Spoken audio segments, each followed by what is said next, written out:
नाम लॉरेंस बिश्नोई और ये सिलसिला जो है व्यापक रूप से राजस्थान से स्टार्ट होता है और ये कहीं ना कहीं सिद्धू मूसेवाला का नाम से भी ये चर्चा का विषय बनते हुए और सलमान खान सहित अब जो है पप्पू यादव यानी बिहार में भी ये नाम गूंज रहा है।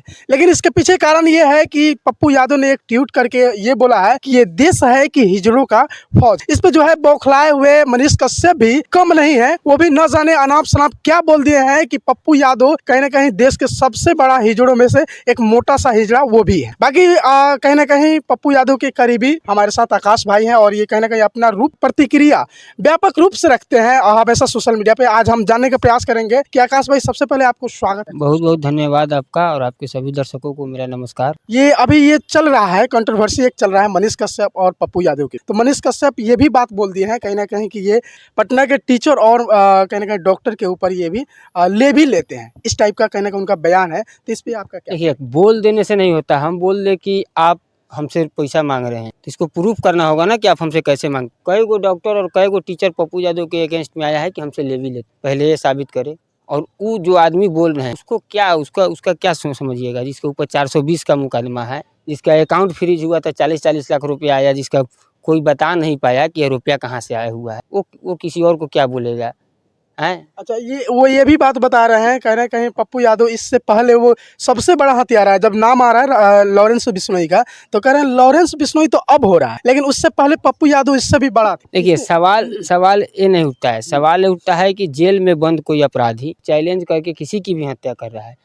हत्या किसी भी समस्या का समाधान नहीं है। अगर कोई बात है तो उसको आप रख सकते हैं। लोकतंत्र में बहुत सारी आपके पास अधिकार है। किसी को मार देना या मरवा देना ये कहीं से समस्या का समाधान नहीं। तो जेल में बंद एक अपराधी चैलेंज करके कह रहा है कि हत्या कर देंगे, ये कर देंगे। अब कोई कहता है कि ये फलाने विरोधी हैं, चिलाने विरोधी है। तो करनी सेना का अध्यक्ष सुखदेव सिंह गोगामेरी जब पद्मावत फिल्म में पद्मावत सीन माता पद्मावत के एक सीन पर ऑब्जेक्शन था, तो उस समय पूरे देश में सबसे पहले अगर किसी ने उस मामले को लेकर विरोध किया और पूरे देश में जाकर के उसके खिलाफ कोई आवाज उठाया तो सुखदेव सिंह गोगामेरी, उनकी हत्या हो गई। तो जो लोग बात करते हैं हिंदुत्व की, तो क्या सुखदेव सिंह गोगामेरी तो हिंदुत्व की बात करते थे?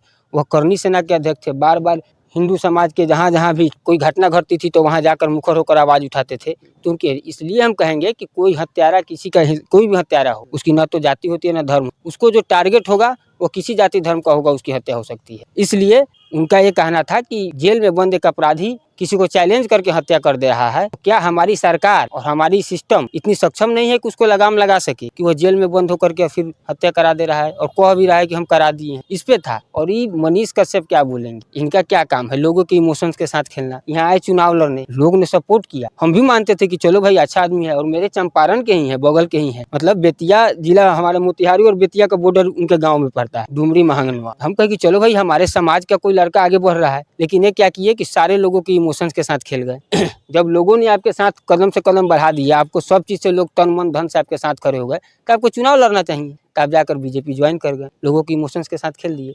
और आप क्या बोलिएगा? आप न तो पत्रकार है न कुछ है, आपका बहुत बहुत कहानी है, बहुत बहुत लीला है, आप ठगैती करते हैं, ठगते रहिए। अच्छा, वो तो एक कहने का ये भी बयान दिया है, चैलेंज टाइप का बयान दिया है कि 24 घंटे के अंदर में पप्पू यादव माफी मांगे, नहीं तो कहाँ 24 घंटा का? अब तो 72 घंटा होगा। कहाँ गए? क्या कहना चाहिए? जाना चाहिए उनको हम कहेंगे कि पप्पू जी से बाद में पहले हमसे फरियाद लीजिए।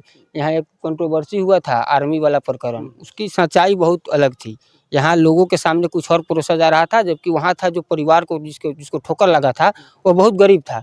जब उसके परिवार से मिले, उसका इलाज वीरगंज में चल रहा था, वहाँ हॉस्पिटल में जाकर उससे मिले, डॉक्टर से मिले, जब लोगों को सच्चाई दिखी, ये लोग यहाँ से धरना वरना छोड़ करके भाग गए।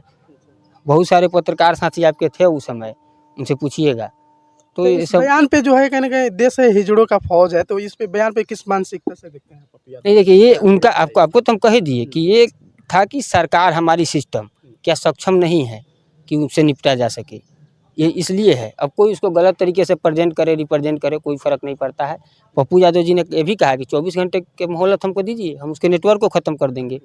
आप नहीं दीजिए, आप कह रहे हैं कि 24 घंटे में हम आएँगे, तो आप तो आए नहीं हैं। आप खुलासा आपको करना चाहिए, ईंट सीट बजाना चाहिए पूर्णिया में आके, कौना डॉक्टर से कौना मास्टर से पैसा लिए हैं, इसका खुलासा करना चाहिए।